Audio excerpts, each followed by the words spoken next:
Hi guys, welcome back to my channel.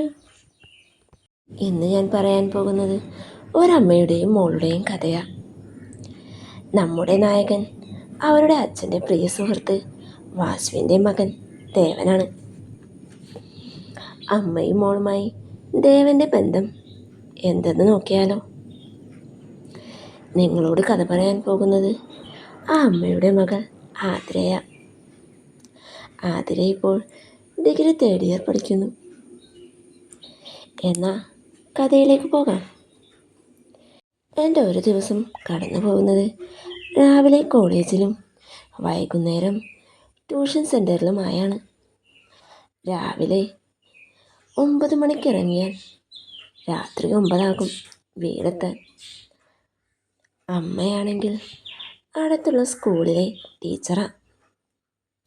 അച്ഛൻ മരിച്ചതിൽ പിന്നെ ഞാനും അമ്മയും വീട്ടിലൊറ്റയ്ക്കാണ്.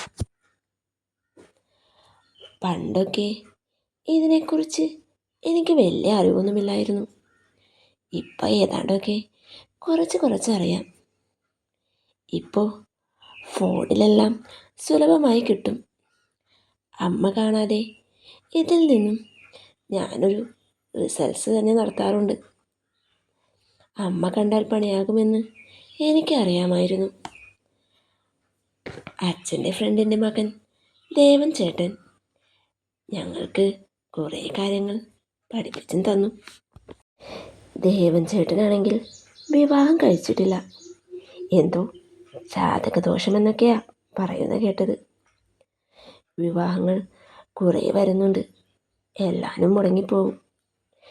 ഇപ്പോൾ ആൾക്ക് വയസ്സ് 40. അച്ഛൻ്റെ പ്രിയ സുഹൃത്തിൻ്റെ മകനായതുകൊണ്ട് ദേവൻ ചേട്ടനെ അമ്മയ്ക്ക് വലിയ കാര്യമാണ്. ഇടയ്ക്കിടയ്ക്ക് ദേവൻ ചേട്ടൻ വീട്ടിൽ വരും. അമ്മയോടും എന്നോടും നന്നായി സംസാരിക്കും. ഒരു ദിവസം ഉച്ചയ്ക്ക് ഫുഡ് കഴിച്ച് ഒന്ന് മയങ്ങാൻ കിടന്നതാ. കൂടെ ഫോണിൽ ഓരോന്ന് കണ്ടുകൊണ്ടേയിരുന്നു. അപ്പോഴതാ ഡോറിലൊരു മുട്ട് കേട്ടത്. ആരെന്നറിയാൻ തുറന്നു നോക്കിയപ്പോൾ ദേവൻ ചേട്ടൻ. അയാളെ കണ്ടതും ഞാൻ മുഖമൊന്ന് ചുളിച്ചു. അയാൾക്ക് ഓരോന്നും പറഞ്ഞ് അകത്തേക്ക് കയറി വന്നു. എന്നിട്ട് ഒരു ദാക്ഷിണ്യവുമില്ലാതെ അയാളെന്നെ കീഴ്പ്പെടുത്താൻ ശ്രമിച്ചു. അവിടെ എന്ത് നടക്കുന്നതെന്ന് എനിക്ക് മനസ്സിലായതേയില്ല. ഞാൻ ഒച്ചയുണ്ടാക്കാൻ നോക്കിയപ്പോൾ തന്ത്രപരമായി അയാൾ എന്നെ തടഞ്ഞു. പിന്നെ ഞാനും അനങ്ങാതെ നിന്നു കൊടുത്തു. ദേവൻ ചേട്ടൻ്റെ പീപ്പി പുറത്തെടുത്തു.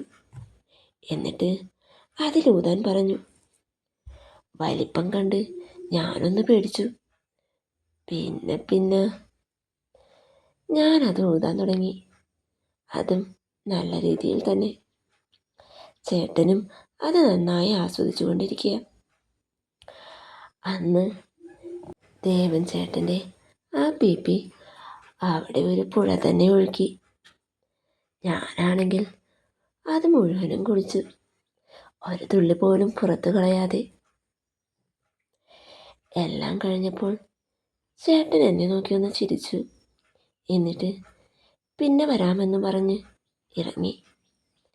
ഞാനാണെങ്കിൽ ശരിയെന്നും പറഞ്ഞ് അവിടെ ഇരുന്നു.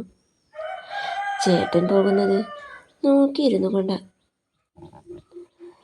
ചേട്ടനോട് ഇപ്പോൾ എനിക്ക് ഒരു സ്നേഹമൊക്കെ തോന്നുന്നുണ്ട്. പിന്നെ ഇടയ്ക്കിടയ്ക്ക് ഇത് സ്ഥിരമായി. അമ്മയില്ലാത്തപ്പോൾ ചേട്ടൻ വരും. അന്ന് അവിടെ നല്ല കുഴലൂത്തും നടക്കും. അതിൻ്റെ രസം വേറെ ലെവലായിരുന്നു. ഒരു ദിവസം ഞാൻ നേരത്തെ കോളേജിൽ നിന്നും ഇറങ്ങി. അന്ന് അമ്മ സ്കൂളിൽ പോയിട്ടില്ലായിരുന്നു.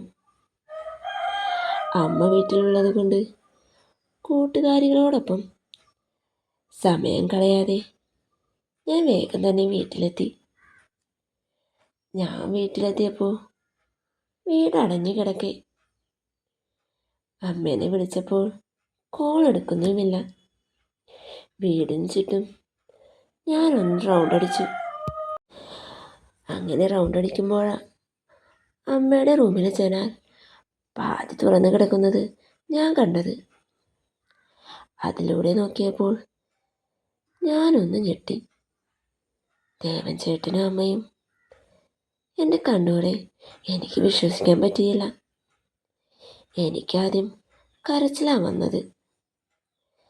ദേവൻ ചേട്ടൻ എന്നെയും എൻ്റെ അമ്മയെയും ഒരുപോലെ. എനിക്ക് ഓർക്കാൻ പറ്റുന്നില്ല. ഞാനൊന്നുകൂടി എത്തിവലിഞ്ഞു നോക്കി. ദേവൻ ചേട്ടൻ നന്നായി പണിയെടുക്കുന്നുണ്ട്. അമ്മയാണെങ്കിൽ എന്തൊക്കെയോ പിറുപിറുക്കുന്നുമുണ്ട്. കുറച്ചു നേരം അവരുടെ പ്രകടനങ്ങൾ കണ്ടപ്പോൾ ഞാനൊന്നും മിണ്ടാതെ നോക്കി നിന്നുപോയി. ഇതെല്ലാം ചേട്ടൻ കാണുന്നുണ്ടായിരുന്നു. ഞാൻ കാണുന്നത് കണ്ടപ്പോൾ ചേട്ടൻ എന്നെ അകത്തേക്ക് വിളിച്ചു. എന്നെ കണ്ടതും അമ്മ ഞെട്ടി വിറച്ചു. ദേവൻ ചേട്ടൻ വാതിൽ തുറന്ന് എന്നെയും കൂട്ടി അമ്മയുടെ അടുത്തേക്ക് നടന്നു. എനിക്കാണെങ്കിൽ ഒന്നും പറയാൻ കഴിയാതെ മിണ്ടാട്ടം മുട്ടി നിൽക്കുകയാ. ചേട്ടൻ പറഞ്ഞ പോലെ ഞാനും അമ്മയുടെ അടുത്തേക്ക് നടന്നു. എന്നിട്ട് എന്നോടമ്മയോടും ഓരോന്നൊക്കെ പറഞ്ഞ് ചേട്ടന് വേണ്ടി ഒരുമിച്ച് എല്ലാം ചെയ്തു കൊടുക്കാൻ പറഞ്ഞു. ആ നേരം ഞാൻ എൻ്റെ അമ്മയെ ഒന്ന് നോക്കി.